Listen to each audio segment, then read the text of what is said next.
भारतीय राष्ट्रीय आंदोलन और इनसे जुड़े हुए इनके नेता। भारतीय राष्ट्रीय आंदोलन 1885 से 1947 तक स्वतंत्रता आंदोलन की घटनाओं का कालक्रम इस प्रकार है। भारतीय राष्ट्रीय कांग्रेस का गठन मुंबई में हुआ था और इसके 72 प्रतिनिधि हुआ करते थे। रेडोल्फ प्रसिद्ध भारत के सचिव बने और बंगाल का विभाजन वायसराय लॉर्ड द्वारा किया गया था 1905 ईस्वी में। 1606 ईस्वी ब्रिटिश सरकार ने भारतीय मानक समय को अपनाया और शब्द सत्याग्रह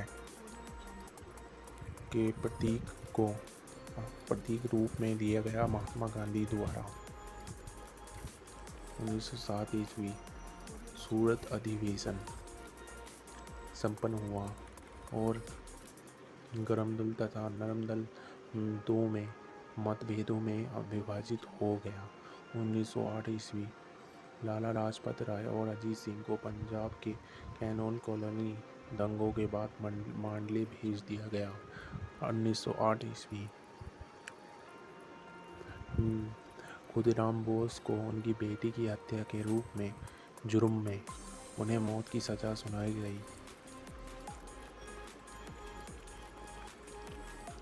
देशद्रोह के आरोप में अजीत सिंह को 6 साल की सजा सुनाई गई थी।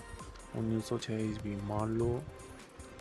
मार्ले मिंटो सुधार परिषद अधिनियम। इस अधिनियम के तहत ब्रिटिश संसद द्वारा पारित किया गया रूल, जिसके द्वारा ब्रिटिश भारत के शासन में भारतीयों की हिस्सेदारी अल्प मात्रा में बढ़ाई गई थी। इसे इस नाम से इसलिए जाना जाता है क्योंकि इस समय मार्ले भारत के सचिव एवं लॉर्ड मिंटो वायसराय थे। इसे मार्ले मिंटो सुधारों की संज्ञा दी गई थी। सरकार द्वारा इन सुधारों को प्रस्तुत करने के पीछे 2 घटनाएं थी।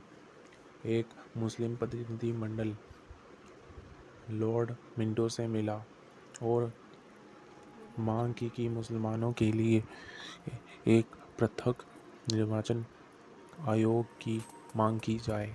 1911 ईस्वी कलकत्ता से दिल्ली में स्थानांतरित कर दी गई। भारत की राजधानी कलकत्ता से दिल्ली में स्थानांतरित कर दी गई। 1913 ईस्वी ब्रिटिश शासन को खत्म करने के लिए भारत में विद्रोह का आयोजन करने के लिए सैन फ्रांसिस्को ने गदर पार्टी की स्थापना की थी। 1914 ईस्वी प्रथम विश्व युद्ध की शुरुआत 28 जुलाई 1914 में हुई थी। 1915 ईस्वी दक्षिण अफ्रीका से महात्मा गांधी की वापसी हो गई थी और होम रूल लीग आंदोलन की शुरुआत यहीं से होती है। एनी बेसेंट और होम रूल लीग की शुरुआत की गई। बनारस हिंदू विश्वविद्यालय की स्थापना भी मालवीय जिन्ना द्वारा की गई थी।